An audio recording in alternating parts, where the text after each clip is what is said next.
Hi friends, मैं अनुराग सिंह स्वागत करता हूं आप सबों का अपने यूट्यूब चैनल पे। दोस्तों, आज की वीडियो में हम आपके साथ डिस्कस करेंगे म्यूकोमाइकोसिस के ऊपर, जो कि एक टाइप का फंगल इन्फेक्शन है।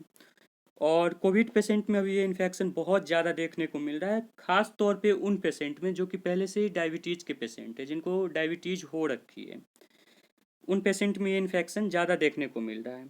तो चलिए जानते हैं म्यूकोमाइकोसिस इन्फेक्शन को डिटेल्स में, और इस इन्फेक्शन के ट्रीटमेंट में कौन सा मेडिसिन ज़्यादा इफेक्टिव है, उसका मोड ऑफ एक्शन क्या है, साइड इफ़ेक्ट क्या है, इन सारी चीज़ों को देखते हैं। फ्रेंड्स, ये जो आप डायग्राम देख रहे हैं ये एक म्यूकोर फंगस का है, जो म्यूकोमाइकोसिस इन्फेक्शन कॉज करता है। नेक्स्ट है the black fungal infection. Mucormycosis को ब्लैक फंगल इन्फेक्शन भी कहा जाता है, जो कि म्यूकोर नामक फंगस के कारण होता है। But they are low virulence and usually not cause infection. ये जो फंगस है वो ज़्यादातर इन्फेक्शन कॉज नहीं करते, लेकिन फिर भी अभी इसका रेट जो है वो ज़्यादा देखने को मिल रहा है इस इन्फेक्शन का। They are very few cases in infection before COVID. COVID से पहले इनका इस इन्फेक्शन जो था ये बहुत ही कम था, लेकिन अभी बहुत ज़्यादा बढ़ गया है। इसका वजह क्या है? तो इसका मेन कारण है due to use of steroidal drugs. COVID के पेशेंट के ट्रीटमेंट के लिए स्टेरॉयडल ड्रग्स यूज किए जाते हैं, जैसे कि पैरासीटामोल, एस्प्रिन, आइब्रूफेन। ऐसे जो ड्रग्स है वो स्टेरॉयडल कैटेगरी के अंदर आते हैं।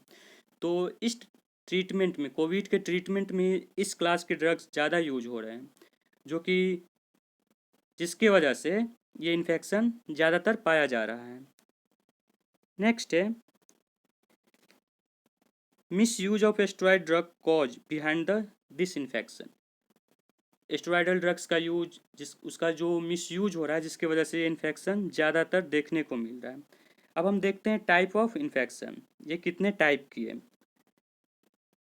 फर्स्ट टाइप में तो है राइनोसेरेब्रल इन्फेक्शन, जिसको दिया गया है rhinocerebral mucormycosis is an infection is the sinus that can spread the brain. ये इन्फेक्शन क्या होता है? ब्रेन में फैल जाता है।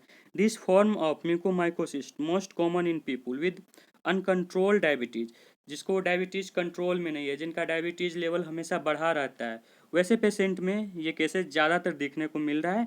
And people who have had a kidney transplant, जिसका किडनी ट्रांसप्लांट हुआ है, तो उन पेशेंट में भी ये इन्फेक्शन ज़्यादा है। नेक्स्ट है pulmonary mucormycosis. This is most common type of mucormycosis in people with cancer. जिस पेशेंट को कैंसर हो रखा है उनमें पल्मोनरी म्यूकोमाइकोसिस ज़्यादा देखने को मिल रहा है। And in people who have had an organ transplant और स्टीम सेल ट्रांसप्लांट, या फिर जिस किसी पेशेंट का कोई भी ऑर्गन ट्रांसप्लांट हुआ हो या फिर स्टीम सेल जो होता है वो ट्रांसप्लांट हुआ हो, तो वैसे पेशेंट में पल्मोनरी म्यूकोमाइकोसिस ज़्यादातर पाया जा रहा है। नेक्स्ट है डिसएमिनेटेड म्यूकोमाइकोसिस। ये इन्फेक्शन जो है occurs when the infection spread through the blood stream. जब इन्फेक्शन पेशेंट इन्फेक्टेड हो जाता है इस फंगल की वजह से, और ये फंगल ब्लड स्ट्रीम होते हुए बॉडी के अलग अलग पार्ट में पहुंच जाते हैं, और जो इन्फेक्शन कॉज करते हैं वो है डिसएमिनेटेड म्यूकोमाइकोसिस। आफ्टर ये मोस्ट कॉमनली अफेक्ट, वो पेशेंट को ज़्यादातर ये अफेक्ट करते हैं ब्रेन। ये इन्फेक्शन मेनली पेशेंट को ब्रेन को अफेक्ट डालता है, but also can affect other organ such as spleen, heart, skin, fight germs and sickness. Next है cutaneous mucormycosis occurs after fungi enter in the body through the break of skin.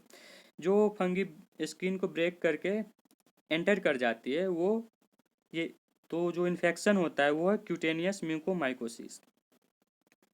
हमने देख ही लिया है disseminated mucormycosis पहले। अब हम देखते हैं साइन एंड सिम्टम। जब पेशेंट म्यूकोमाइकोसिस इन्फेक्शन से ग्रसित हो जाता है तो उसमें कुछ कॉमन टाइप के लक्षण पाए जाते हैं, तो उन सिम्टम को देखते हैं। फर्स्ट में है सिम्टम ऑफ राइनोसेरेब्रल म्यूकोमाइकोसिस। जो पेशेंट राइनोसेरेब्रल इन्फेक्शन से ग्रसित है उनमें जो लक्षण पाए जाते हैं वो है वन साइड फेशियल स्वेलिंग। चेहरे का एक साइड स्वेलिंग हो जाना, फूल जाना, हेडेक, सर में दर्द बना रहना, नजल और साइनस कंडेंसेशन उनका। और नेक्स्ट है black lesion on nasal bridge और upper inside of mouth that quickly become more severe. Fever.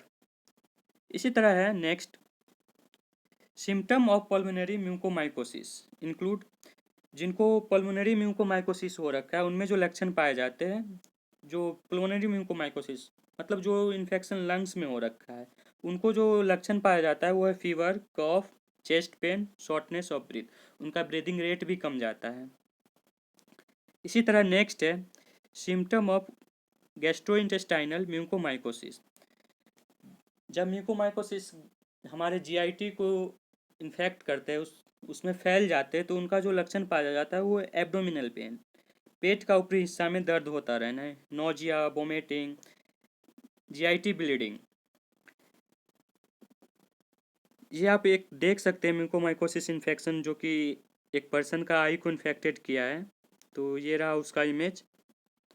इसी तरह नेक्स्ट है इस डिजीज़ को जो ट्रीटमेंट में, ये मैंने पहले ही आपसे बताया कि म्यूकोमाइकोसिस एक फंगल इन्फेक्शन है जो कि म्यूकोर नामक फंगस के कारण होता है। तो इस ट्रीटमेंट को यूज इस इन्फेक्शन के जो ट्रीटमेंट में जो मेडिसिन यूज होगा वो होगा antibiotic, anti fungal drugs. Anti fungal drugs के अंदर यूज होते हैं एंटीबायोटिक, एंटी मेटाबोलाइट और एजोल कैटेगरी के जो ड्रग्स हैं वो। तो सबसे पहले एंटीबायोटिक को देखते हैं। इसमें है पोलिन, पोलिन में एम्फोटेरिसिन, निस्टेटिन, हेमेसिन। इसी तरह है हेट्रोसाइक्लिक बेंजोफ्यूरोन, जिसमें जो ड्रग्स है इस क्लास के जो कैटेगरी के ड्रग्स है वो है ग्राइसियोफुलविन। नेक्स्ट है एंटी मेटाबोलाइट, इसका ड्रग्स आप देख सकते हैं। इसी तरह नेक्स्ट है एजोल। एजोल में क्लास के जो ड्रग्स है फर्स्ट है तो इमिडाजोल, और इसके अंदर जो ड्रग्स यूज हो रहे हैं वो है कीटोकिनाजोल, क्लोट्रीमाजोल, इस तरह ड्रग्स दे रखे हैं, मिनकोनाजोल। इस तरह नेक्स्ट है ट्राइएजोल। ट्राइएजोल के अंदर जो ड्रग्स आते हैं वो है फ्लुकोनाजोल, इट्राकोनाजोल। अब हम देखते हैं इस ड्रग के mechanism of action. Amphotericin B.